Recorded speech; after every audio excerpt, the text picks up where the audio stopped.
If you've been following the prediction market wars, you probably heard a lot of lawyers saying the CFTC just played an uncountable game-winning card.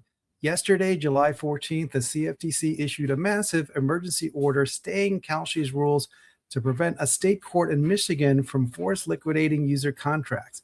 And the legal consensus immediately fitted into a neat little box. The CFTC's emergency powers under 8A9 are so legally unreviewable under the Seventh Circuit Board of Trade versus CFTC precedent that the states lose. Game over. Well, as an attorney who spent over 2 decades dealing with this exact regulatory machinery, I'm going to tell you that that assumption is flat out wrong. In administrative law, I'm going to tell you why unreviewable doesn't mean untouchable. Let's break down the legal glitch in the CFTC's defense. First, the obvious is that the case that the CFTC cites is from the Seventh Circuit. And Michigan is in the Sixth Circuit. There's a Supreme Court case dealing with this federal statute that the CFTC is relying on. It's called Heckler versus Cheney, but that actually deals with an agency that refused to do something. And the court said that you can't make an agency do something that they have discretion over doing or not doing if they're refraining from doing it. So the language supporting what the CFTC wants is actually obiter dictum in that case, meaning that it's not binding, it's merely instructive. And again, the case that the CFTC is relying on in the footnote is a Seventh Circuit case, and Michigan is in the Sixth Circuit. So it is persuasive, but not binding. So that's the obvious. So I don't think it's the best arrow in their quiver. But I've seen law firms argue much weaker points with a straight face if they can bill for it. So I'm just putting it out there. Second, let's give the devil his due.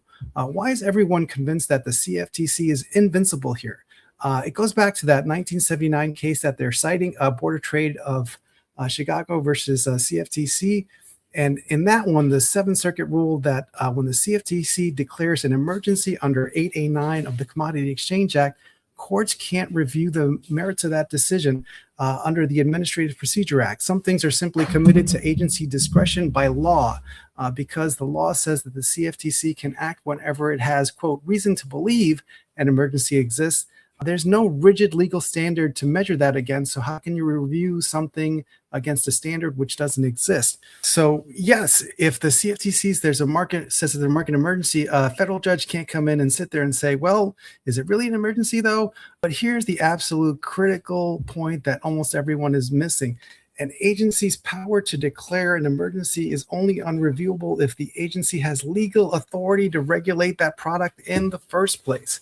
So think about it this way. If the CFTC suddenly declared a national emergency in housing and said they're going to seize all physical real estate assets, a court wouldn't just shrug and say, well, it's their emergency and their powers are unreviewable, so I guess the government owns your house now. No, the court would step in and say, you don't regulate housing. You have zero authority here. Let's take an example even closer, insurance.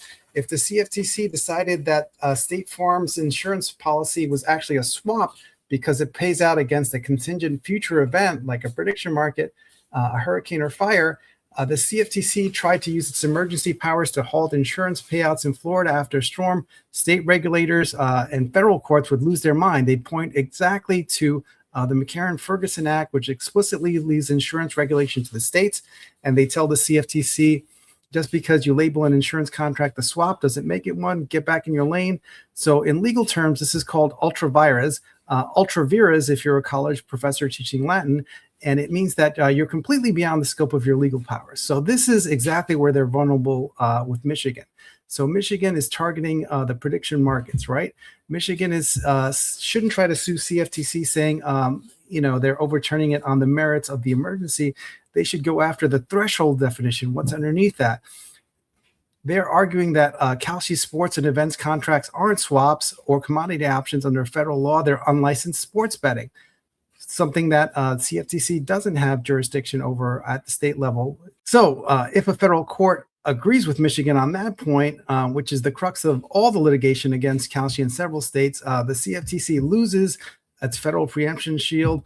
The contracts fall under state gaming powers, and the emergency order becomes a nullity because the CFTC didn't have jurisdiction in the first place, just like it wouldn't with insurance contracts and just like it wouldn't with real estate. So that Seventh Circuit precedent is a shield, yeah, but only if you're standing inside the boundary line of federal jurisdiction that has been granted to the CFTC. If you step over that line into state-regulated gambling or state-regulated insurance, the shield turns to dust. You got nothing protecting you. So the takeaway here is simple. Don't mistake a procedural shield for jurisdictional immunity. The CFTC can issue all the emergency stays it wants, but if the federal courts decide a sports prediction market is just some gambling contracts in a fancy trench coat, then the states are going to win. So let's hear what you think in the comments below, and you can contact me directly if you want to work with me on a consulting or legal basis.